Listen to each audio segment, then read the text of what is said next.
चलो बेटा, motion in a straight line में आगे बढ़ते हैं।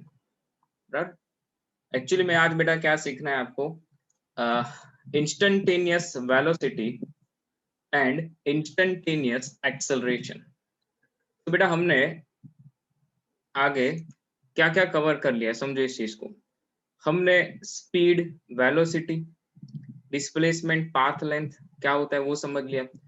फिर अलग अलग टाइप के जो ग्राफ्स थे, v वर्सेस t के ग्राफ, मतलब speed distance graph, position time graph, displacement time graph, जो थे अलग अलग ग्राफ्स हमने डिस्कस कर लिए। हमने एवरेज वेलोसिटी जो है वो एवरेज वेलोसिटी निकालना सीख लिया है।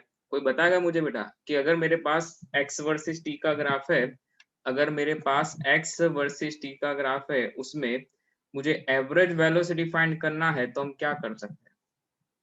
कोई बताएगा मुझे बेटा? In the graph of x versus t, अगर आपको ग्राफ के ऊपर से ही एवरेज वेलोसिटी फाइंड करना है तो आप क्या कर सकते हैं? तो बेटा स्लोप निकालते हैं। यस और यस बेटा। तो स्लोप जो है वो स्लोप कोई बताएगा भाई, इनफाइनाइट हो सकता है? यस और no? Yes sir. Last lecture में बेटा हमने स्लोप निकालना सीखा है, बराबर। 0 हो सकता है स्लोप, यस सर। फिर नेगेटिव हो सकता है ना नेगेटिव। अगर मैं ऐसी लाइन बनाऊं, अगर मैं ऐसी लाइन ड्रॉ करता हूं तो बेटा ये नेगेटिव स्लोप, बराबर। तो ये नेगेटिव स्लोप होगा, बिकॉज थीटा स्लोप को बेटा हम बता दें टेन थीटा से, और थीटा अगर ग्रेटर देन 90 है तो स्लोप जो होगा वो लेस देन 0 होगा। तो स्लोप पॉजिटिव हो सकता है, नेगेटिव हो सकता है, 0 भी हो सकता है और इनफाइनाइट।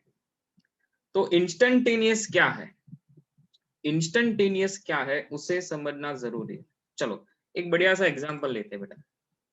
आपके सामने बेटा एक स्पीडोमीटर दिखाई दे रहा है, आप कार में बेटा बैठे हुए ऐसे आराम से, और जो है वो कार कुछ स्पीड धीरे धीरे धीरे अपनी स्पीड बढ़ा रही है। जैसे यहाँ पर आपके सामने एक स्पीडोमीटर है, वैसे ही उस कार की स्पीड जो है ना वो धीरे धीरे क्या हो रही, बढ़ रही है। इंस्टेंटेनियस स्पीड, अगर कोई मुझे पूछे कि बताओ इंस्टेंटेनियस स्पीड क्या है, मतलब आप कार में बैठे हो, जस्ट आप बैठे, कार स्टार्ट हुई, आपको कोई पूछता है कि 2 मिनट के बाद एग्जैक्टली आपको बेटा जाना था, मतलब मान लो कि आप ए पोजीशन से घर से बैठे कार में, आपको जाना था बी पोजीशन पर। इस पूरे ए टू बी जाने के लिए आपको लगे बेटा 30 मिनट, बराबर, आपको लगे 30 मिनट। बट अगर आपको कोई पूछता है कि जब आप कार में बैठे हो उस पॉइंट से, मतलब ए वाले पॉइंट से जब 2 मिनट होते हैं, मतलब ए से बी आप जाते हो उसके लिए 30 मिनट, बट जब 2 मिनट होते हैं तब कार की स्पीड क्या है? आपको क्या पूछता है बेटा कोई कि जब आप कार में बैठते हो तब आप बी पर तो पहुंच रहे हो, वो उसके लिए टाइम है 30 मिनट, बट आपको ये बताना है कि एग्जैक्टली आप जब बैठते हो तब 2 मिनट के बाद 2 मिनट पर, एग्जैक्टली 2 मिनट पर स्पीड क्या होगी। तो जैसे आप क्या करोगे, आपको तुरंत कोई पूछता है तो बेटा आप क्या करते हो, इस स्पीडोमीटर को जो है ना वो क्या कर लेता हो, यहाँ पर आप स्टॉप करते हो, जैसे मैंने स्टॉप किया है। तो 2 मिनट पर ये बेटा ये यहाँ पर पॉइंट आउट कर रहा है 30 और 40 के बीच में, इसको समझना बेटा आराम से। तो 2 मिनट पर ये 30 और 40 के बीच में पॉइंट आउट कर रहा है। तो इसका मतलब बेटा 2 मिनट पर इसकी इंस्टेंटेनियस, एट द इंस्टेंट, मतलब एग्जैक्टली जो टाइम पर पूछा है वही टाइम पर इसकी स्पीड क्या होगी। तो आप बोलोगे भी ये स्पीड होगी 35 किलोमीटर पर आवर। तो ये होता है इंस्टेंटेनियस, मतलब आपको पूरे इंटरवल की चिंता नहीं करनी। आपको इंस्टेंटेनियस स्पीड पूछे तो आपको पर्टिकुलर जो टाइम पर पूछा है उसी टाइम पर स्पीड बताओगे, वो होती है इंस्टेंटेनियस स्पीड। और वही चीज आपको वेलोसिटी और एक्सेलरेशन के लिए ही बतानी है। तो इंस्टेंटेनियस का मतलब क्लियर है, यस और नो बेटा? बोलो हाय ना। Yes sir. मतलब इंस्टेंटेनियस समझना है बेटा, मतलब आप एक स्पीडोमीटर है ना आपके सामने और आप उसकी फोटो खींच रहे हो, तो बस आपने जब फोटो खींची तब कार की स्पीड क्या है वो इंस्टेंटेनियस होता है। एक सिंपल तरीके से इसको ऐसे ही समझते हैं, बराबर। बाकी ये टॉपिक बेटा है ना हमेशा डाउट में रहता है कि सर ये इंस्टेंटेनियस वेलोसिटी और एक्सेलरेशन है ना वो समझ में नहीं आया। क्यों समझ में नहीं आया, आप यहाँ पर ध्यान दोगे बेटा अच्छे से समझ में आ जाएगा। बराबर है, चलो तो क्लियर है बेटा, आगे बढ़े। यस और no? Yes, sir. Yes, sir. Yes, sir. चलो तो इंस्टेंटेनियस वेलोसिटी सीखते हैं। बराबर, और इंस्टेंटेनियस वेलोसिटी सीखने के बाद आज मैथ्स का एक नया एप्लीकेशन बेटा मैं सिखाऊंगा। बराबर, जैसे हमने लास्ट टाइम स्लोप किया था। बराबर, ऐसा कोई टिपिकल केस होता नहीं है। बेसिक मैथमेटिक्स मैंने बोला था कि बेसिक मैथमेटिक्स हमने पहले ट्रिगोनोमेट्री से स्टार्ट किया था, बट उसमें कई सारी चीजें ऐसी होती है ना बेटा जो फिजिक्स में यूज होती है। मैंने बोला था कि जब जब आपके चैप्टर्स आगे बढ़ेंगे रिक्वायरमेंट के हिसाब से मैं सिखाऊंगा। पहले ही दिन बेटा मैं सिखाने लगूं तो आपको क्या लगेगा, ये सर तो मैथ्स के आ गए। बराबर, चलो तो वो नहीं करना है, इंस्टेंटेनियस वेलोसिटी को समझते हैं। तो सबसे पहले बेटा एक बढ़िया सा मैं ग्राफ बनाता हूँ और ग्राफ में आप बताना कि ये कौन से टाइप का मोशन हो रहा है। चलो, ये मेरे पास x वर्सेस t का ग्राफ है।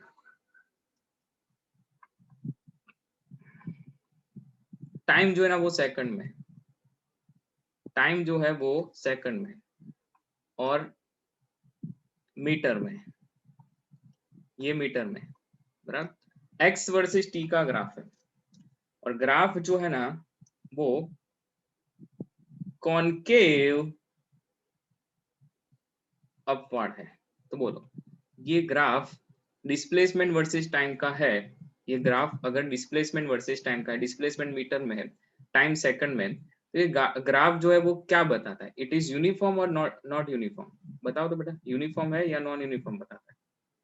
ये मोशन किस टाइप का होगा, नॉन यूनिफॉर्म है ना। मतलब अगर यहाँ पर वेलोसिटी फाइंड करी जाए तो आपका क्या कहना होगा बेटा, हर एक इंटरवल में वेलोसिटी सेम रहेगी? No, sir. नहीं रहेगी। टाइम जो है वो मैं बता दूं कि ये टाइम t1, ये टाइम t2 और ये टाइम t3। t1 टाइम पर अगर मैं डिस्प्लेसमेंट बोलूं तो वो बेटा x1 पोजीशन पर यहाँ पर होगा, और डिस्प्लेसमेंट यहाँ से 0 गिने तो बेटा ये होता है डिस्प्लेसमेंट इतना विद रिस्पेक्ट टू ओरिजिन। फिर यहाँ पर आप देखोगे कि भाई ये t2 टाइम पर वो यहाँ पर पहुंच गया है भाई। बराबर, तो उस हिसाब से आपका देखो वेलोसिटी भी जो है ना वो वेलोसिटी धीरे धीरे क्या हो रहा है, बढ़ रहा है। बराबर, तो वेलोसिटी बढ़ रहा है तो मतलब क्या हुआ, नॉन यूनिफॉर्म वेलोसिटी से चल रहा है, और उसे हम बोलते हैं बेटा वेलोसिटी बढ़ना, उसे बोलते हैं accelerated motion. Change in velocity मतलब होता है एक्सेलरेट, मतलब चेंज इन वेलोसिटी को आप बोलते हो with respect to time interval, वो होता है एक्सेलरेशन। तो यहाँ पर हर एक इंटरवल में वेलोसिटी जो है ना वो आपको अलग मिलेगी, कॉनकेव अपवर्ड है तो वेलोसिटी बढ़ेगी। क्या ये चीज समझ में आ रही है बेटा? लास्ट टाइम हमने ग्राफ इसीलिए सीखे थे, यस और नो? Yes, sir.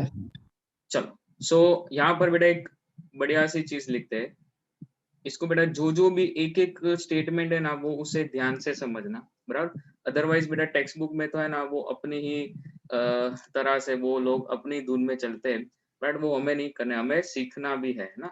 उन्होंने तो छापने के लिए बेटा छाप दिया है। चलो, in a graph of x versus t, slope of a line क्या देगा, slope of a line gives average velocity. वो क्या देगा, एवरेज वेलोसिटी। अगर मैं यहाँ पर 2 पॉइंट्स मार्क कर रहा हूं कि ये मान लो कि ये P1 पॉइंट था, और ये अगर मान लेते कि भाई ये P1 पॉइंट है और ये वाला जो पॉइंट है बेटा वो P2 पॉइंट है, तो आपको बेटा कोई पूछे कि P1 से पार्टिकल का जो एवरेज वेलोसिटी आपको निकालना है, वो मतलब आप P1 से P2 का निकालो, तो बेटा आप क्या करोगे, यहाँ पर पर्टिकुलर यहाँ पर स्लोप फाइंड कर दोगे। बराबर, और स्लोप फाइंड करने के बाद जो है वो आप क्या कर दोगे, delta x by delta T, तो वो आपको एवरेज देता है। क्या देगा बेटा, वो एवरेज देगा। मान लेते कि बेटा ये जो है ना ये 0 है, 0 सेकंड, उसके बाद ये है 2 सेकंड, और इसके बाद ये है 4 second.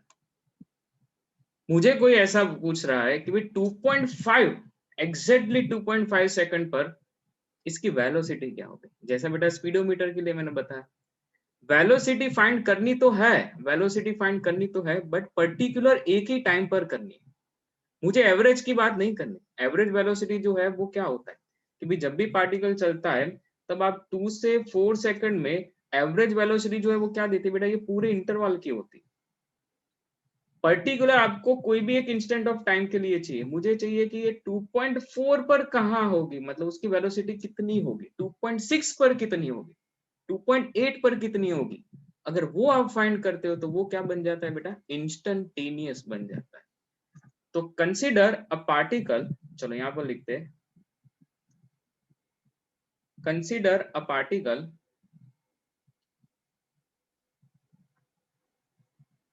consider a particle is moving from मान लो P1 से P2 चला, या फिर आप O से यहाँ पर नाम दे देते हो, O से P2 चला, बराबर। चलो, so moving with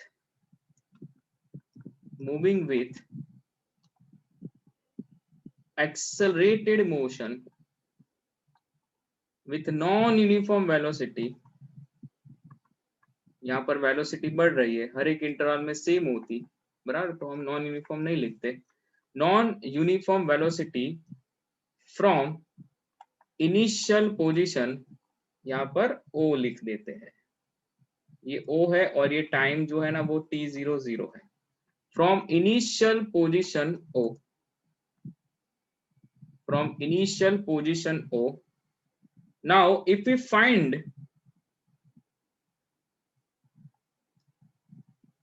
find slope of line P1 P2, it gives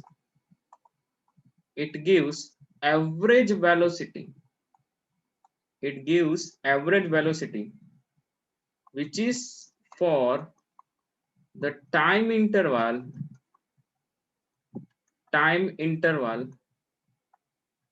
T1 to T2, which is for the time interval T1 to T2, मतलब वो T1 से T2 के टाइम इंटरवल के लिए आपको एवरेज वेलोसिटी की वैल्यू देती है। बट अगर मुझे इंस्टेंटेनियस फाइंड करना है तो क्या करना पड़ेगा, कोई बता सकता है बेटा?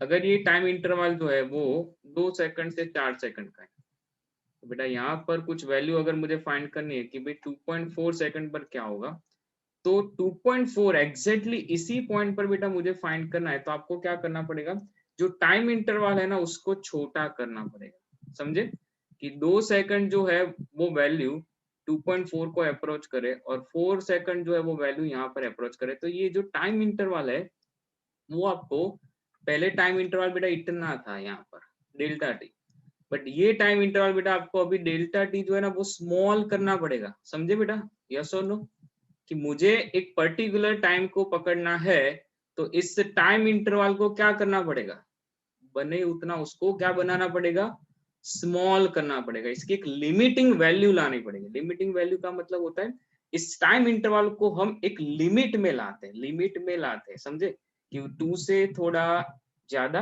4 से कम, उस एक पर्टिकुलर इंटरवल को पकड़ते हैं। तो मुझे है ना क्या फाइंड करना है, ध्यान से देखो बेटा, यहाँ पर मुझे है ना इस पर्टिकुलर पॉइंट पर, मुझे पर्टिकुलर इस पॉइंट पर फाइंड करना है। मैं एक स्मॉल डिस्प्लेसमेंट, देखो मैं 2 से 4 सेकंड का एवरेज मुझे नहीं चाहिए, मुझे इंस्टेंटेनियस चाहिए, तो मैं क्या करूंगा, 2 से टाइम इंटरवल और 4 से, मतलब एक छोटा इंटरवल पकड़ के चलूंगा यहाँ पर। तो पर्टिकुलर अगर मेरा डेल्टा टी, ये जो है ना वो डेल्टा टी हो जाएगा, डेल्टा टी जो है ना वो बने उतना स्मॉल होगा ये, और उस हिसाब से यहाँ पर डेल्टा एक्स भी बेटा कितना होगा, बने उतना स्मॉल होगा, डेल्टा टी भी स्मॉल होगा। तो to find instantaneous velocity what we have to do, देखो यहाँ पर, टू फाइंड इंस्टेंटेनियस वेलोसिटी हमें क्या करना चाहिए, at one point one point we should make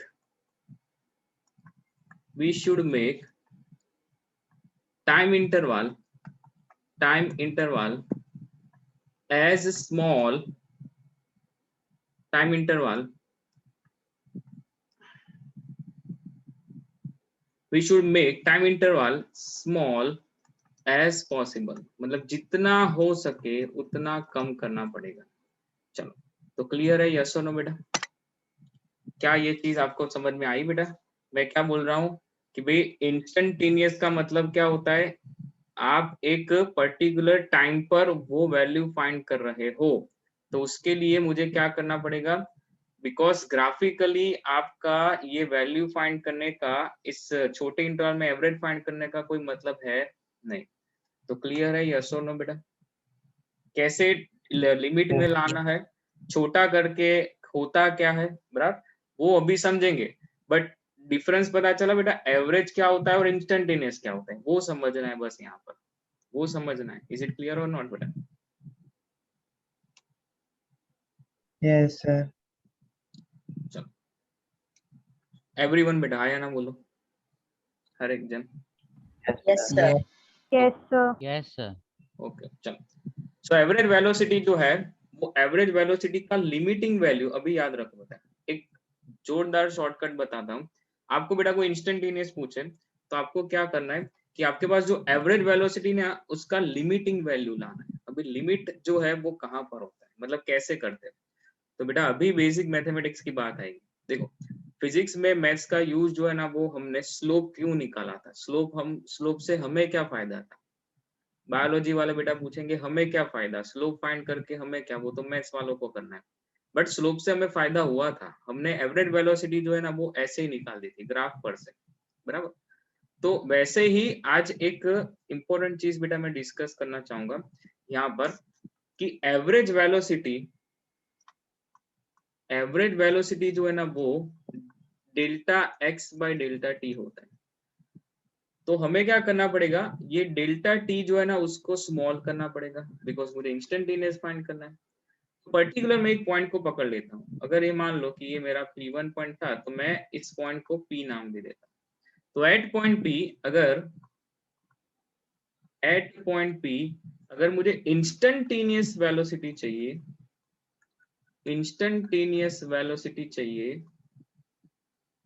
तो इंस्टेंटेनियस वेलोसिटी कैसे मिलेगी, उसके लिए डेल्टा टी को लिमिट में लाना पड़ेगा। तो कैलकुलस जो मैथ्स में यूज, मतलब कैलकुलस पार्ट होता है, उसमें बेटा लिमिट्स का यूज होता है।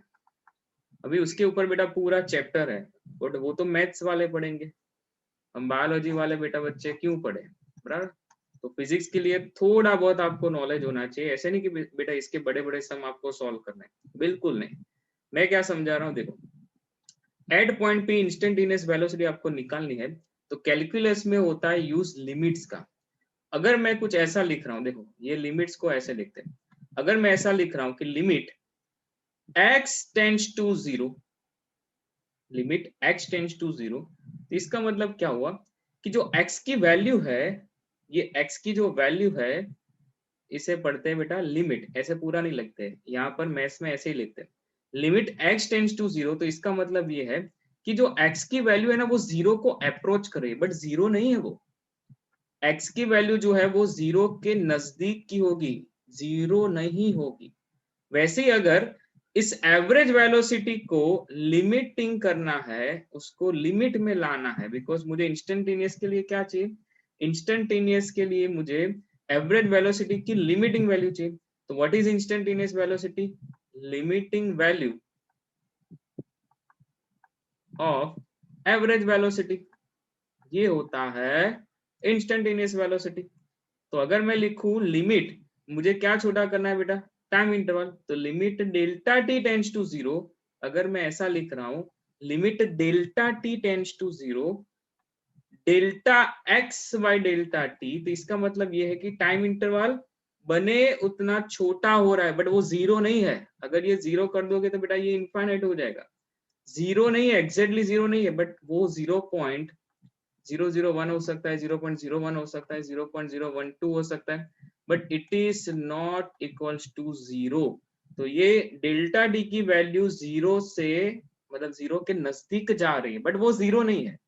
तो अगर इसको लिमिटिंग वैल्यू करते हो तो आपको मिल जाता है रेट ऑफ चेंज, मतलब डेल्टा एक्स जो है वो देखो, अगर डेल्टा टी छोटा होता है तो बेटा डेल्टा एक्स भी छोटा ही होगा ना। Is it clear? देखो अगर डेल्टा एक्स यहाँ पर छोटा हो रहा है तो फिर डेल्टा एक्स को भी छोटा होना पड़ेगा। यस और नो बेटा? आया ना? Yes, sir. तो बेटा यहाँ पर आप डेल्टा टी को 0 करो।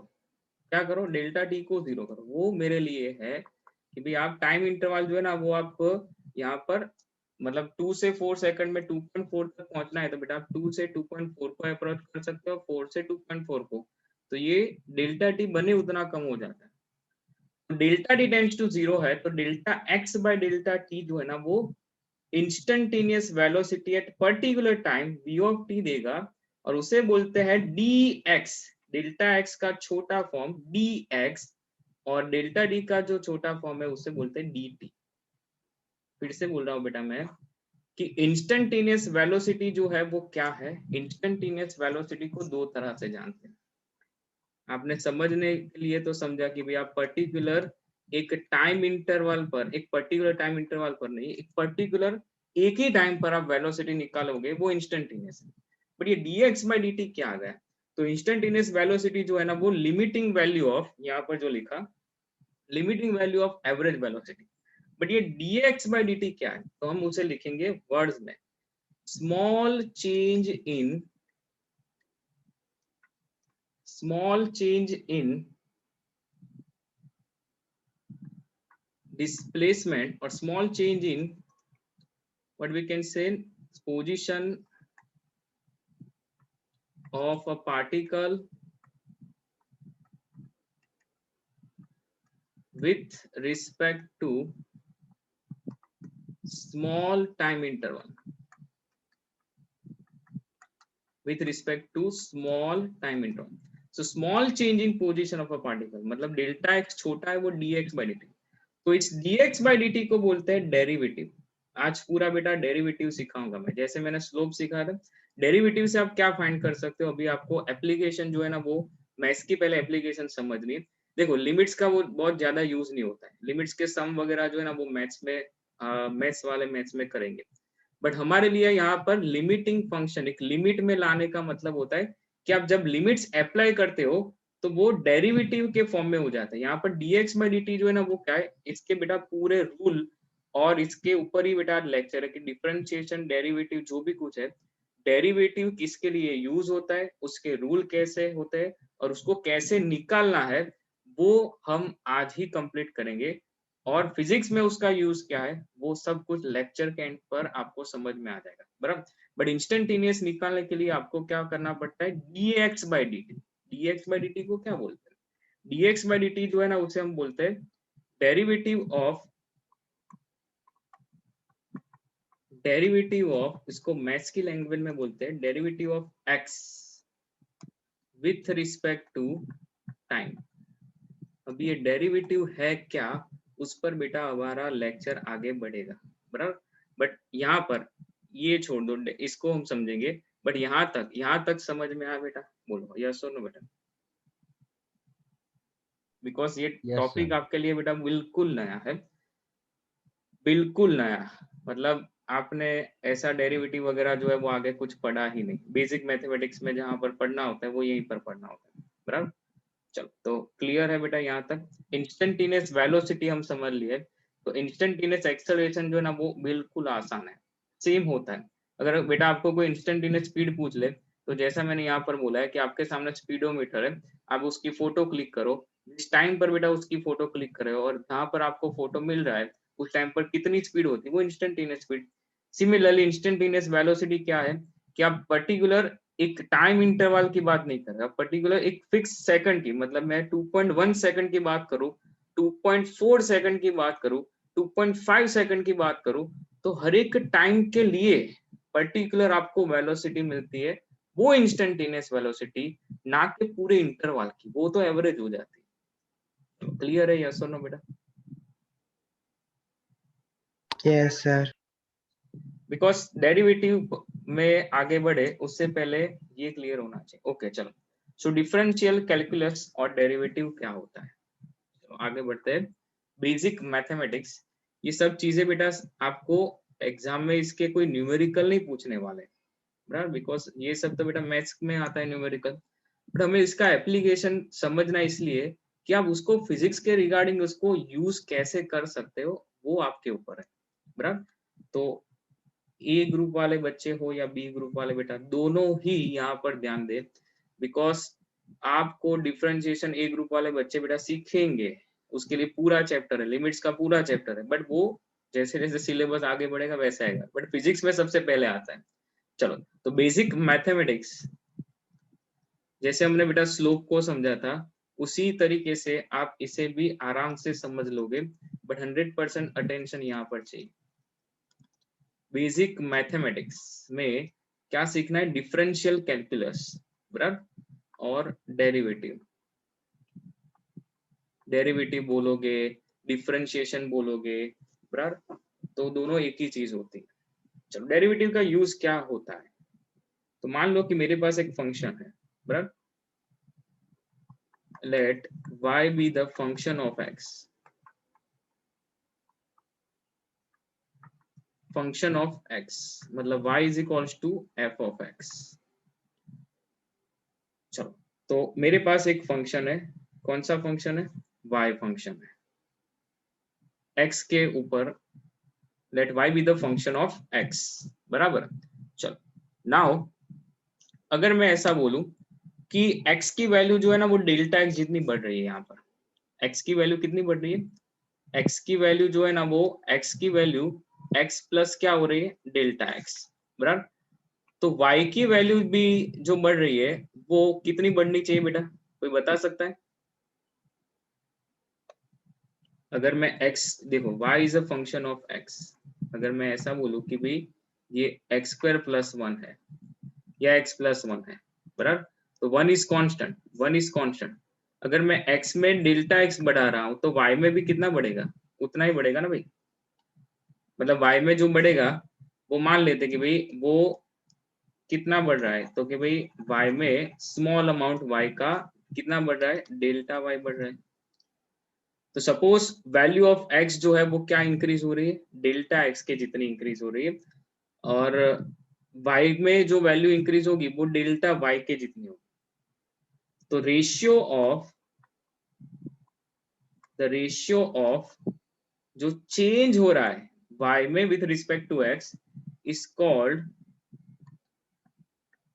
average rate of change, is called average rate of change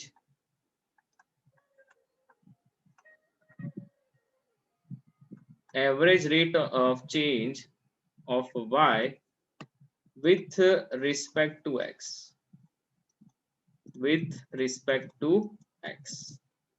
चलो, तो ratio of delta y by delta x is called average rate of change of y। मतलब अगर मैं delta y by delta x निकालू तो वो क्या होगा कि y में x के रिस्पेक्ट में कितना चेंज हुआ उसे हम बोल सकते हैं। पर अगर मैं बोल रहा हूं कि भाई डेल्टा x जो है ना वो बहुत ही छोटा है, डेल्टा x जो है ना वो क्या है, limit delta x tends to क्या है, 0 है। तो when delta x approaches 0,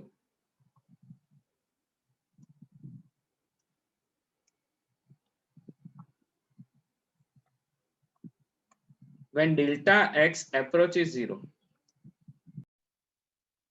so यहाँ पर देखो बेटा, so when delta x approaches 0, इसका मतलब ये है if limit delta x tends to 0 हो जाए, if limit delta x tends to क्या हो जाए, 0 हो जाए, और उस लिमिटिंग वैल्यू को अगर मैं ऐसा लिखूं, delta x tends to 0 delta y by delta x, तो कोई बता सकता है बेटा ये क्या देगा, क्या लिख सकते हैं, limit delta x tends to 0 delta y by delta x, अगर मैंने ऐसा लिखा था यहाँ पर देखो कि limit delta t tends to 0 delta x by delta t dx by dt लिखा था, तो ये कोई बता सकता है बेटा, limit delta X tends to 0, delta Y by delta X क्या होगा? y का चेंज x के साथ हो रहा है ना, तो ये क्या होगा? It is dy by dx। क्या होगा? देखो सिंपल सी चीज है। देखो अगर मैं delta x by delta t को मैं एक लिमिटिंग वैल्यू डाल देता हूँ, मतलब डेल्टा t टेंस टू 0 कर देता हूँ, तो वो delta x by delta t कहाँ क्या बन जाता है बेटा? dx by dt। Delta x का dx हो जाता है और डेल्टा t का dt हो जाता है।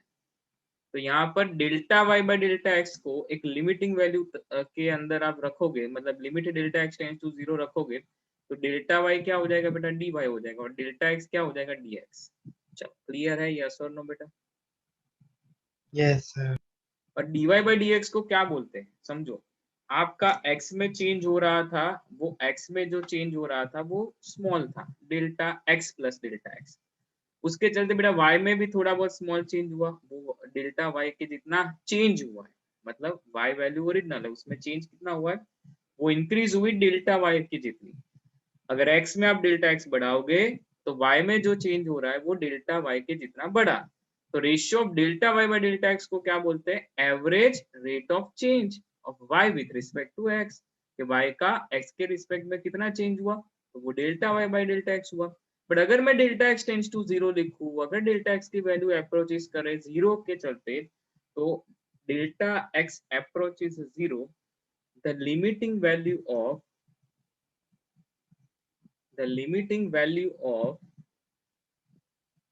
Delta y by delta x is called derivative of x.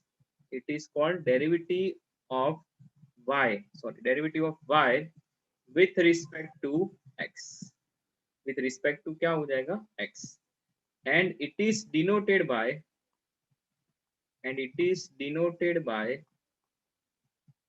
dy by dx। उसे कैसे बताते हैं बेटा? dy by dx से। तो मतलब डेरिवेटिव का यूज, इन शॉर्ट ये पूरे पेज में बेटा जो लिखा है ना वो सब मैथमेटिकल टर्म्स है। इन शॉर्ट डेरिवेटिव का यूज क्या है, चलो उस पर आते हैं। डेरिवेटिव जो है ना वो रेट ऑफ चेंज बताता है। क्या समझे बेटा? अगर आपको फिजिक्स में रेट ऑफ चेंज कहीं पर भी फाइंड करना है तो आपको डेरिवेटिव का यूज करना पड़ेगा। समझे बेटा? इसका एप्लीकेशन है, एप्लीकेशन ऑफ डेरिवेटिव पूरा मैथ्स में बेटा सिखाया जाता है। और उसके लिए बेटा ये ग्रुप वाले बच्चे तो पूरा चैप्टर पढ़ेंगे, वो भी 12th स्टैंडर्ड में, application of derivatives. But derivative आपको कोई पूछे कल उठ के, और आज का लेक्चर खत्म होने के बाद कोई पूछे कि भाई तू डेरिवेटिव क्यों सीख रहा है, डेरिवेटिव सीखने का कोई मीनिंग तो होना चाहिए ना, मैं ऐसे थोड़ी सिखा रहा हूँ। रेट ऑफ चेंज जब भी आएगा फिजिक्स में, रेट ऑफ चेंज, एक फिजिकल क्वांटिटी टाइम से चेंज हो रही है, तो रेट ऑफ चेंज फाइंड करो, तो उसके लिए आपको डेरिवेटिव लगाना पड़ेगा। डेरिवेटिव जो है वो वहां पर यूज हो। चलो क्लियर है? यस और नो बेटा? Yes, sir. तो इसके बेटा थोड़े रूल्स और रेगुलेशंस बने हैं बराबर। ऐसे तो बेटा हम डेरिवेटिव जो है ना वो एकदम इजी होता है। देखो इसके ऊपर हम पहले रूल सीखेंगे, इसके छोटे मोटे एग्जाम्पल करेंगे बराबर। तो मैथ्स में भी बेटा इसको सीखने की जरूरत नहीं रहेगी, बेसिक चीजें तो आपको मैथ्स की भी आ जाएगी बराबर। तो मेरी ये गारंटी है, यहाँ पर ध्यान देना बेटा। चलो सो रूल्स, वर्किंग रूल्स किसके लिए बेटा? डेरिवेटिव के लिए। तो उसके लिए बेसिक रूल जितने फिजिक्स में लगते हैं बेटा, बाकी तो मैथ्स में बेटा बुक खोल के देखोगे तो 20-25 फॉर्मूला तो ऐसे ही लगी पड़ी है वहां पर बराबर। हमें सब कुछ नहीं सीखना है। मेरे लिए क्या इंपॉर्टेंट है बेटा? मेरे लिए फिजिक्स के रिलेटेड जितने फॉर्मूलाज है अभी बेटा, जितने यूजफुल होंगे वही वर्किंग रूल मैं सिखाऊंगा। बाकी फॉर्मूला तो बेटा लॉग का भी डेरिवेटिव होता है, एक्सपोनेंशियल फंक्शन का भी होता है, सारे ट्रिगोनोमेट्रिक फंक्शंस का भी होता है, इनवर्स ट्रिगोनोमेट्रिक फंक्शंस का भी होता है। वो सब चक्कर में हमें नहीं पड़ना है। जितने रूल्स बेटा यहाँ पर आपको मैं छाप के दूंगा वो ही उसके ऊपर फोकस करो बेटा। कोई भी आके बोले कि भी इसका डेरिवेटिव निकालना, भाई तुझे आता है कि नहीं बराबर, तो बोल देने का मुझे नहीं आता है बराबर। अभी बेसिक से सीखो बेटा, ऑलवेज बेसिक से एडवांस लेवल पर मतलब जा सकते हैं। सीधा एडवांस पर चलने जाओगे बराबर तो रास्ते में बेटा गिर जाओगे, सब गड़बड़ हो जाएगा बराबर। तो वर्किंग रूल जो है वो बेसिकली जितने हैं वो मैं यहाँ पर लिख रहा हूँ। If a function y sorry यहाँ पर y be the function of x, तो उसे हम बेटा ऐसे लिखते हैं कि मान लो if y is a function of x raise to n, y is the function of क्या है, x रेज टू n है, समझ लो यहाँ पर वेरिएबल कोई भी होगा, बट यहाँ पर हम y is equal to F of X के लिए लिख रहे हैं, y is equal to X raise to n है, मतलब x स्क्वायर हो सकता है, x क्यूब हो सकता है, बराबर x का पावर 12 भी हो सकता है, कुछ भी हो सकता है। तो यहाँ पर आपको पूछ सकते हैं कि भाई dy by D x find करो, मतलब क्या होता है। चलो तो इसके लिए रूल बना है, इसके लिए रूल बना है, वो क्या है, dy by D X is equal to, ध्यान से सुनना बेटा, बहुत आराम से सुनना, dy by D X is equal to exponent आगे और x के एक्सपोनेंट में एक कम। वापस से बोल रहा हूँ बेटा, if y is equal to x raise to n है तो dy बाई डी एक्स क्या होगा, then dy by D X is equal to exponent आगे एक्सपोनेंट में एक कम। चलो बहुत ही अच्छा सा रूल है बेटा, और ये हर एक जगह पर है। एग्जाम्पल लेते हैं, चिंता मत करो बेटा, चिंता मुझे करनी है कि भाई आपको आएगा कि नहीं, चिंता मत करो। dy by D X is equal to, जब x स्क्वायर है x क्यूब है तो क्या होगा, समझते देखो यहाँ। For example y is equal to, अगर x स्क्वायर है या फिर मैं बोलूं x क्यूब है, तो dy बाई डी एक्स क्या होगा, एक्सपोनेंट को बेटा जंप मराओ यहाँ पर, इसको जंप मारना है 3, और जंप मारेगा तो बेटा हाथ पैर तो टूटेंगे, तो उसका एक्सपोनेंट जो है वो एक कम कर देना है, इसका एक्सपोनेंट एक कम कर देना है। इसका मतलब बेटा क्या हुआ, इट इज 3x स्क्वायर, समझे, यस और नो, आया ना बेटा, Yes, sir. बराबर समझे। x क्यूब है तो x क्यूब में एक्सपोनेंट आगे आएगा, एक्सपोनेंट आगे आएगा 3x और 3 माइनस 1, तो मतलब ये हो जाएगा 3x स्क्वायर। तो बेटा y is equal to X cube का डेरिवेटिव आपने निकाला विथ रिस्पेक्ट टू x, वो क्या हो जाएगा 3x स्क्वायर। चलो क्लियर है, यस और नो बेटा, सब Yes, sir. और एक एग्जांपल लेते हैं, चलो एग्जांपल एक और ले लेते हैं, मजा आ गया। y is equal to x का पावर 10, बोलो dy बाई डी एक्स क्या होगा, dy बाई डी एक्स क्या होगा, 10x raised to 9. 10x raise to 9, क्या ये बेटा सही है, बाकी लोग भी बोले बेटा हाँ या ना बोल सकते हो, 10x raise to 9 Yes, sir. बराबर 10x रेज टू 9, मतलब 10 ने आगे जंप लगाया, x के एक्सपोनेंट में एक कम हो गया, तो ये हो जाएगा 10x रेज टू 9। चलो मजा आ गया, मस्त रूल है बराबर, जिंदगी भर याद रखना है बेटा, जब तक पढ़ोगे जब तक है जान, यहाँ पर रूल याद होना चाहिए। डेरिवेटिव बेटा 12 तक तो याद रहना ही चाहिए, फिर मास्टर्स में बेटा आप देख लेना। ओके चलो number 2, sir x raise to n का तो आपने बोल दिया, अगर कोई 10x स्क्वायर है तो क्या होगा, अरे वो भी सिखाते हैं, चलो वो भी करते हैं। देखो if y is equals to k मतलब बेटा constant, k x raise to n है, अभी ये भी बढ़िया रूल है, if y is equals to k into x raised to n है, then dy by dx क्या होगा, then dy by dx क्या होगा। अभी बेटा कांस्टेंट तो है ना बेटा, कांस्टेंट ही रहता है बेटा, वो बेटा पूरे समाज से बाहर की चीज होती है, कांस्टेंट जो होता है उसकी कोई वैल्यू नहीं, वो कांस्टेंट रहता है, और हम तो बेटा क्या फाइंड करें, रेट ऑफ चेंज। अभी कांस्टेंट है तो बेटा आपको क्या करना है कि k जो है ना वो एज इट इज लिखना है, और फिर आपको रूल आता है ना वो छाप देने का, एक्सपोनेंट आगे एक्सपोनेंट में एक कम। समझ में आया बेटा, अगर मैं आगे 10 लिखता है तो फिर 10 को आपको बाहर छोड़ देना है एज इट इज, फिर आपको बाजू में जो x, में एग्जांपल लेता हूँ, for example number 1, if y is equals to, अगर मैं लिखूं 10x क्यूब, बेटा ये 10 जो है ना उसको बाजू में छोड़ देना है एज इट इज, तो ये हो जाता है D by D X of, मतलब y की वैल्यू 10x क्यूब, बराबर है। dy बाई डी एक्स में y की वैल्यू क्या है 10x³। चलो इसको बेटा 10 जो है ना वो बाजू में छोड़ दो, जैसे मैंने k बाहर रखा है। लगाओ फिर x⁻n का रूल, क्या होगा बेटा बताओ तो। 3x²। 3x², क्या होगा 3x²। तो ये हो जाएगा 30x²। चलो क्लियर है, यस और no? Yes, sir. Yes, sir. सभी को बेटा क्लियर होना चाहिए। मैंने बोला जितने Yes, sir. रूल सिखाओ बेटा उतने उतने आने चाहिए, बाकी का बेटा अभी नहीं करना है। बराबर, मैंने बोला ना 20-25 फॉर्मूला है बेटा इसके। अभी आप बेटा फिजिक्स पढ़ रहे हो, मैथ्स तो पढ़ नहीं रहे हो, तो जितना मैं बोलूँ उतना करने का। सो y इज इक्वल्स टू, अगर मैं लिखूं 4x², चलो इसका डेरिवेटिव निकालना है तो dy बाई डी एक्स और 4x², 4 बाहर, 4 जो है वो बाहर, क्या बचेगा बेटा अंदर dy by D X of x²। आप बेटा डायरेक्टली लिख सकते हो, मैं आप पहली बार सीख रहे हो तो मैं ऐसे स्टेप बाय स्टेप लिखूंगा, आपको डायरेक्टली लिखना आता है तो आप डायरेक्टली लिख सकते हो।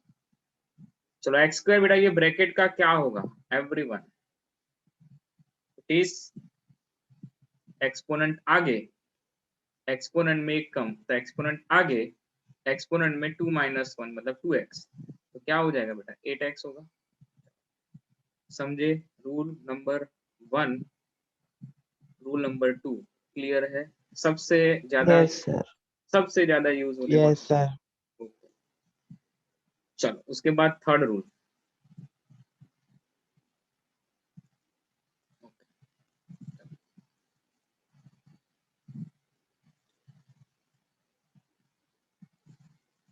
नाउ अगर कोई आपको पूछे कि कोई कांस्टेंट है, मतलब y जो है ना y is equals to x नहीं है वहां पर, तो for any constant function, for any constant function, for any constant function k, मान लो कि कांस्टेंट फंक्शन k है, बराबर, it's derivative with respect to any other variable, मतलब आप कांस्टेंट k ले रहे हो, for any constant k, constant function k, derivative with respect to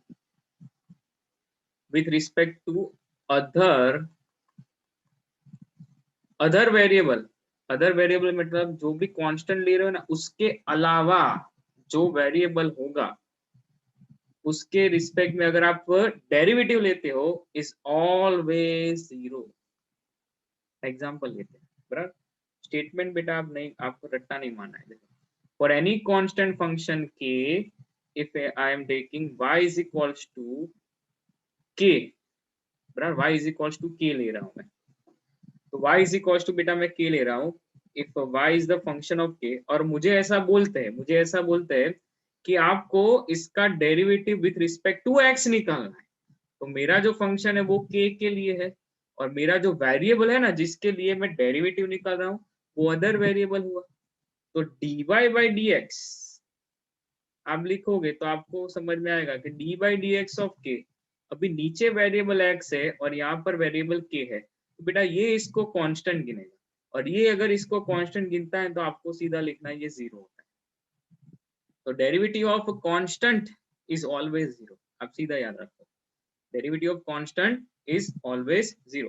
जैसे बेटा मैं ऐसा लिख रहा हूँ, देखो if y is equals to t है, मुझे बोल रहे हैं कि भी इसका डेरिवेटिव जो है, मतलब y इज इक्वल्स टू, चलो ना मान लो कि a है, तो मुझे बोल रहे हैं कि भाई इसका डेरिवेटिव निकालो आप बेटा विथ रिस्पेक्ट टू x, तो dy बाई डी एक्स ये क्या होगा, d बाई डी एक्स ये लेगा a, बट यहाँ पर तो वेरिएबल बेटा x है और यहाँ पर फंक्शन है a है, तो ये इसको बेटा क्या गिनेगा 0। क्लियर है, यस और नो बेटा? Yes, sir. अगर आपको बेटा ऐसा भी कुछ वैल्यू मिलता है, चलो आपको अगर ऐसा भी कुछ वैल्यू मिलता है, यहाँ पर मैं अलग से लिख देता हूँ, अगर आपको कोई ऐसा भी पूछता है कि y इक्वल्स टू 100 है, चलो यहाँ पर x वगैरह कुछ नहीं लिखा है, y इक्वल्स टू 100 है, सीधा 100, तो 100 तो कांस्टेंट हुआ बेटा, यहाँ पर अगर x होता तो x की वैल्यू चेंज होती, तो ये y की वैल्यू चेंज हो सकती है, बट यहाँ पर x की वैल्यू डालने की जगह ही नहीं बेटा, यहाँ पर अगर x की वैल्यू बोलता है कोई भाई 1 2 3, बट ये हर एक बार ये y की वैल्यू 100 ही देगा, ये टर्म बराबर। So y is equals to 100 है, तो अगर मैं लिखूं इफ dy by dx, अरे sorry, if y is equals to 100 then dy by dx of 100, 1000, 1 lakh जो भी वैल्यू है वो 0 होगी। चलो तो क्लियर है बेटा, यस और नो, हाँ या ना? Yes, sir. ओके, सभी लोगों को बेटा समझ में आया ये? sir. हाँ बोलो बोलो बोलो बोलो बोलो। ओके हाँ हाँ बराबर। चलो थर्ड नंबर तक क्लियर है, यस और नो बेटा यहाँ तक? इज इट क्लियर और नॉट? ओके चलो फोर नंबर जो है ना वो बड़ा इंटरेस्टिंग है कि अगर वेरिएबल भी वही है, यहाँ पर जो कांस्टेंट है वो भी वही है और ये वेरिएबल भी वही है, मतलब मैं के वेरिएबल है तो मैं डेरिवेटिव के साथ कर रहा हूँ। अगर यहाँ पर वेरिएबल ए है तो डेरिवेटिव मैं ए के साथ कर रहा हूँ, तो क्या होगा? तो देखो यहाँ derivative of any variable with respect to itself,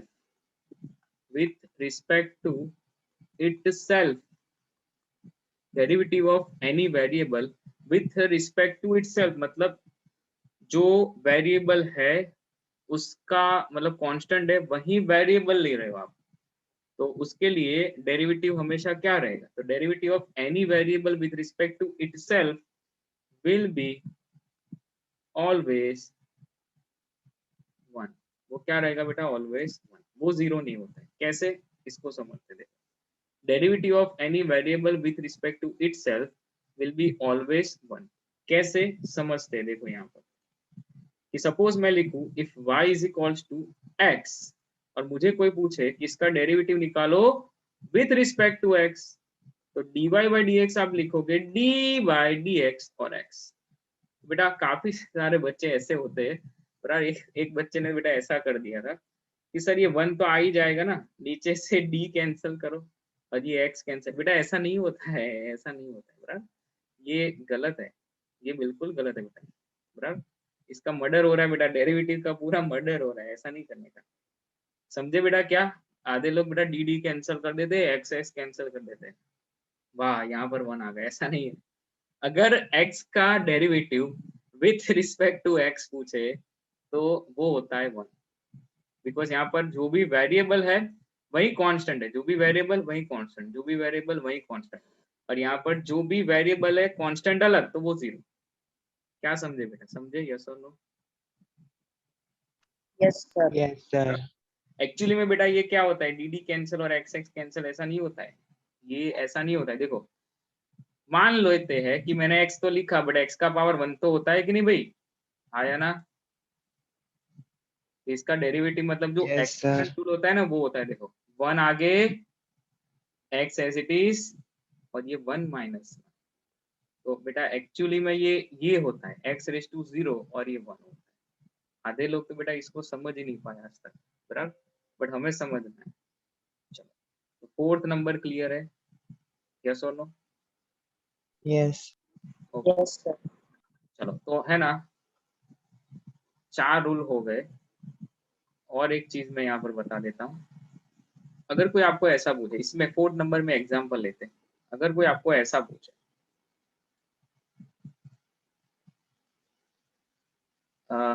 example 1 और इसमें number 2, if y is equals to 100x, तो बोलो dy by dx क्या होगा? कोई बता सकता है यहाँ पर?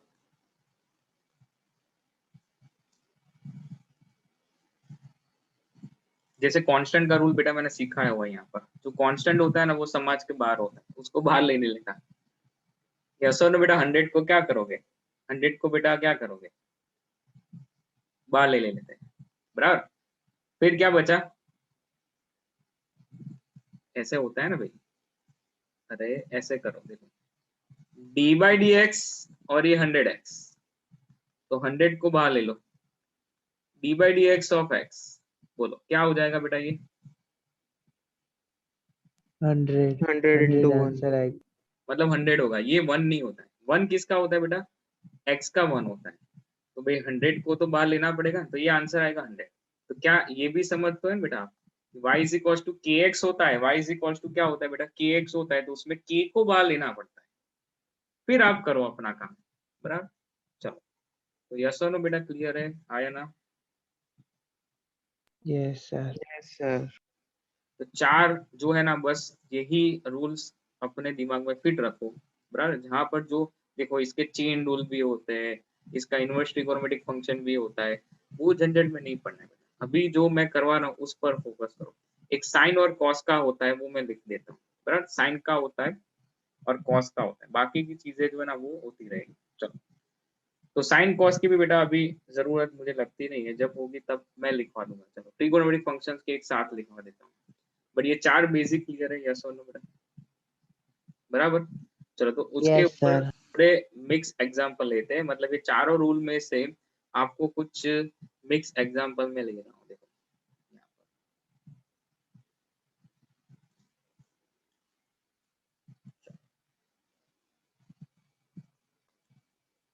तो examples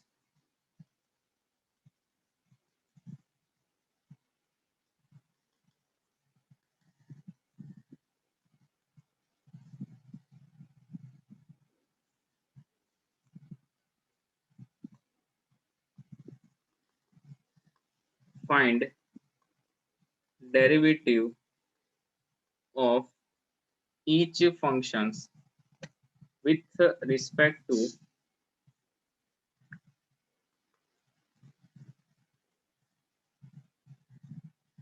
respect to time.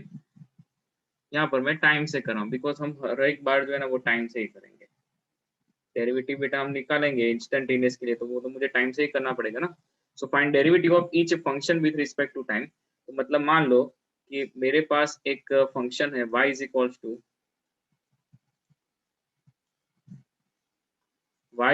To two T square plus 10t plus 100। y is equals to क्या है बेटा? 2t square plus 10t plus 100 है। तो अगर मैं इसका डेरिवेटिव लूं तो क्या होगा? वो dy बाई डी टी होगा। चलो, तो ये करते जाते हैं। डी बाई डी टी, ये पहले है ना बेटा, मैं पूरा स्टेप बाय स्टेप लिखूंगा। बराबर। और आप जब सीख जाओगे तब बेटा आपको इतने स्टेप्स नहीं करोगे तो चलेगा। चलो, तो ये D by D T 2t square plus 10t plus 100 है। तो बेटा हर एक का इंडिविजुअल डेरिवेटिव आपको बताना है, हर एक का इंडिविजुअल डेरिवेटिव आपको बताना है। तो D by D T 2t square plus D by D T 10t। देखो यहाँ पर क्लियरली बोला है विथ रिस्पेक्ट टू टाइम। तो जो भी वेरिएबल होता है ना वो आपको यहाँ पर लिखना है कि y का derivative with respect to time, तो वो आपको नीचे t लिखना है। अगर यहाँ पर विथ रिस्पेक्ट टू x पूछा होता है तो dy बाई डी एक्स करते, उसमें कोई चिंता है नहीं। देखो, फिर ये करना है D by D T of 100। तो बेटा मुझे बताओ यहाँ पर D by D T 2t square का क्या होगा डेरिवेटिव? चलो बताओ। 2t 40 4t है ना, आपने कैसे किया? 2 को बाहर ले लिया, फिर टी स्क्वायर का क्या किया बेटा? 2t। चलो, क्लियर है बेटा ये चीज हर एक को? यस और नो? Yes, sir. चलो, 10t का क्या होगा? 10t 10t का 10 10 होगा, खाली 10 होगा। और डी बाई डी टी 100, ये सोचने वाला है। 0 क्या हो जाएगा? 0। क्या हो जाएगा ये? 0। बिकॉज 100 जो है ना वो क्या हो सकता है, मतलब 100 जो है वो क्या है? ये नीचे t है, ये कांस्टेंट है, तो ये हो जाएगा 4t प्लस 10। तो D Y by D T आपको मिला 4t प्लस 10। यूज कहाँ पर होगा बेटा? जब हम इंस्टेंटेनियस वेलोसिटी और एक्सेलरेशन, तो जो है ना वो अलग से मुझे पढ़ाना पड़ेगा। बट फिलहाल इंस्टेंटेनियस वेलोसिटी का थियरी हम समझ चुके हैं, और हम वो कंक्लूजन पर निकले थे कि आपको D Y by D T या D X by D T जो है ना वो आपको इंस्टेंटेनियस वेलोसिटी देगी। तो मतलब इस टाइम से आपको डेरिवेटिव अगर आ जाता है तो आप इंस्टेंटेनियस वेलोसिटी फाइंड कर सकते हो। फिजिक्स में इसका यही यूज है।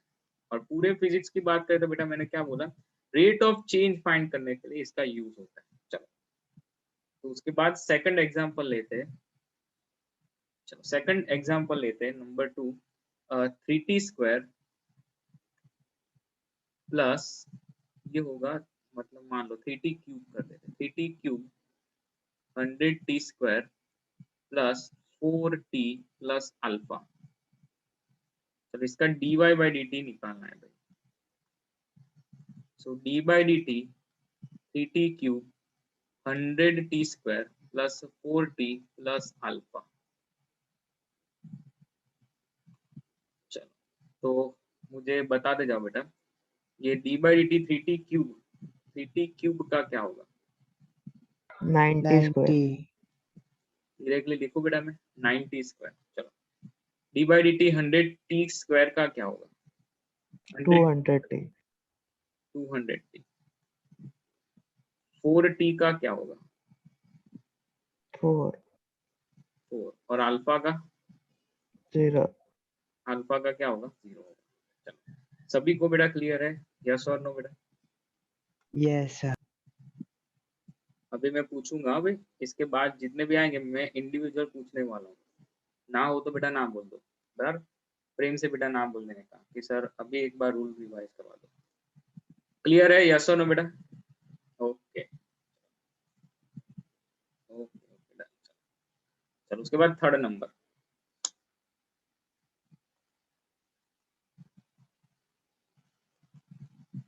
ए T square Y is a function of, मतलब ये लिखते हैं फंक्शन ऑफ, लिखते हैं यहाँ पर रहेगा। Y is a function of A T square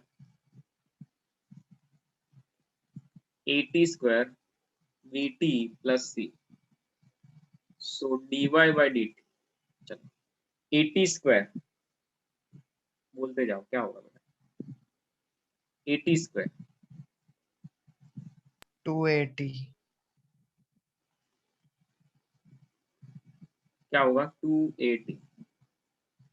80 square का होगा 280। ओके यस 280 प्लस बीटी का क्या होगा? b b और सी का क्या होगा? 0 0 280 प्लस बी क्या हो जाएगा बेटा? 280 प्लस बी। क्लियर है? Yes, sir. ओके इसके बाद फोर्थ नंबर,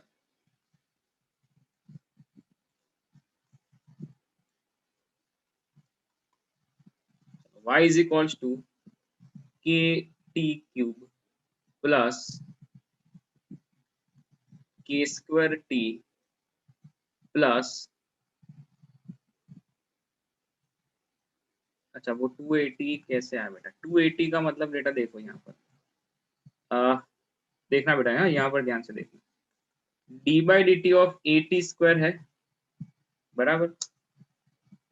हाँ इसमें बेटा ए को हम क्या गिनेंगे? कांस्टेंट। तो ए बाहर, फिर क्या बचेगा? D by D T of T square.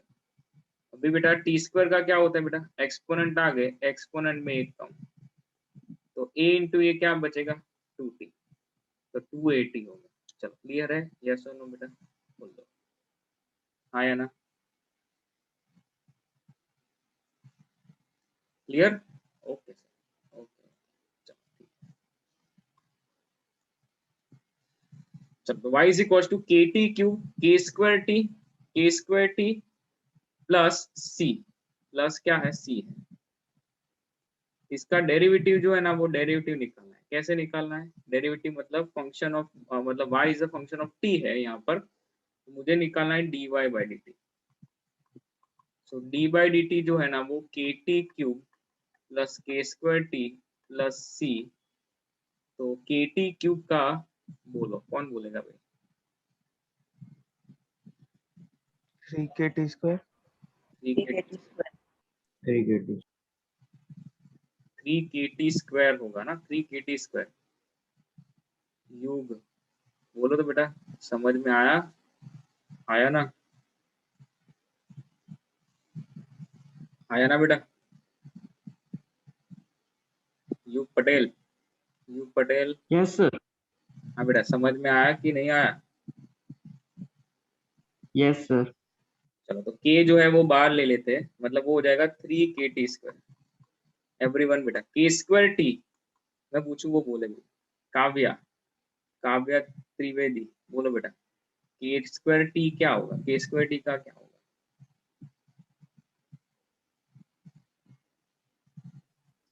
KT k²t, k²t है बेटा, k² is constant, d/dt k²t है, तो k² is constant, d/dt of t, बोलो क्या होगा ये क्या होगा? K square. हाँ, ये तो 1 होता है ना, जो रूल हमने सीखा है बेटा। तो ये क्या मिलेगा बेटा? k²। क्लियर है? K²। यस और नो? ओके, क्लियर है? यस? 2k नहीं, क्या बेटा? 2k नहीं। अरे बेटा, आपका डेरिवेटिव तो t से हो रहा है ना, फिर तो k² को क्यों परेशान कर रहे हो? डेरिवेटिव किससे हो रहा है? टाइम से बेटा। हाँ सर, समझ गया। समझ गए ना बेटा? k² तो बेटा हाँ यस सर, यस। कांस्टेंट है। मैं ऐसा थोड़ी बोला बेटा कि यहाँ पर y इक्वल्स टू kx होता है तो k ही कांस्टेंट होता है, ऐसा नहीं होता है बेटा। k² भी हो सकता है, a² भी हो सकता है, b² भी हो सकता है, a³ भी हो सकता है। आपको क्या ध्यान रखने का बेटा कि मेरा डेरिवेटिव t से हो रहा है, तो उसके अलावा बेटा जितनी चीजें ना वो पहले बाहर खींच लो। चलो, क्लियर है बेटा सभी को? यस और नो? Yes sir. अभी यस सर। c को कैसे देखेगा बेटा? ये c तो बेटा कैसा दिखेगा? यहाँ पर टाइम t है, बट यहाँ पर तो कोई टाइम है नहीं, टाइम के रिलेटेड कोई टर्म ही नहीं है, तो c को कैसा दिखेगा बेटा? ये मतलब ये c कैसा दिखेगा? इसे कांस्टेंट दिखेगा, और कांस्टेंट का डेरिवेटिव क्या होता है? ये 0 हो जाएगा, तो ये 3kt² प्लस k² हो जाएगा। यस और नो बेटा? Yes, sir. क्लियर है एकदम? मस्त। Yes, sir. Yes sir. Derivative में बेटा जितने मैंने टिपिकल लेने थे, मतलब यही इक्वेशन का हम यूज करेंगे फर्दर जब इंस्टेंटेनियस वेलोसिटी का, मतलब हमारा आगे एग्जांपल का लेक्चर होगा। आज हम थियरी समझे, और खाली हमें ये पता चला है कि डेरिवेटिव से इंस्टेंटेनियस निकाली जाती है, हमने उस पर हैंड्स ऑन नहीं किया, मतलब उसके एग्जांपल नहीं किए, बट हमें समझ में आया कि एवरेज और इंस्टेंटेनियस के बीच का जो डिफरेंस है वो आप समझ चुके। आज मेरा एम बेटा यही था कि आपको एवरेज वेलोसिटी मैंने सीखा है, आपको ग्राफ के ऊपर से स्लोप फाइंड करना मैंने सीखा है, बट इंस्टेंटेनियस में डिफरेंस क्या होता है? इंस्टेंटेनियस एक लिमिटिंग वैल्यू है, और लिमिटिंग वैल्यू जब भी देते हो ना बेटा आप, तो आपको डेरिवेटिव से उसे समझाना होता है। तो आज का एम खाली यही था कि आप डेरिवेटिव सीखो, फिर उसका एप्लीकेशन जो है वो अभी इंस्टेंटेनियस एक्सेलरेशन होगा। देखो, एक्सेलरेशन में सिखाऊंगा, उसके बाद इंस्टेंटेनियस एक्सेलरेशन होगा, फिर हम इसके एग्जांपल्स लेंगे, बराबर?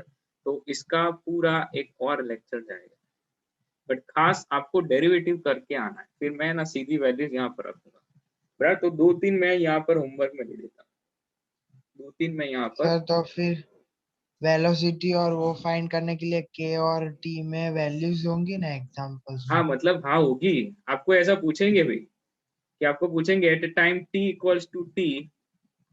इक्वल्स टू 2 सेकंड पर फाइंड करो, और k की कांस्टेंट की वैल्यू 1 है, ऐसा सब दे देंगे एग्जाम में। हाँ, वो उसकी चिंता मत करो, वो सम्स में आपको मिल जाएगा। बट आप इस dy/dt आप निकालते हो तो बेटा आपको t की खाली वैल्यू ही रखनी होती है, तब आपको इंस्टेंटेनियस मिल जाता है। समझ में आया कि मैं 1 सेकंड पर पूछूं तो t इक्वल्स टू 1 रखने का? समझ में आया? यस और नो बेटा? Yes sir. चलो, तो और एक मैं है ना यहाँ पर होमवर्क में दे देता हूँ। चलो,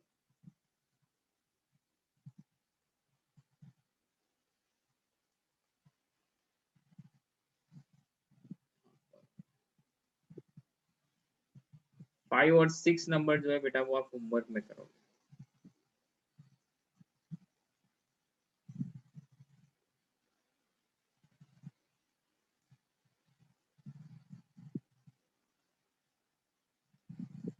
बराबर, ये आप होमवर्क में करोगे, बराबर?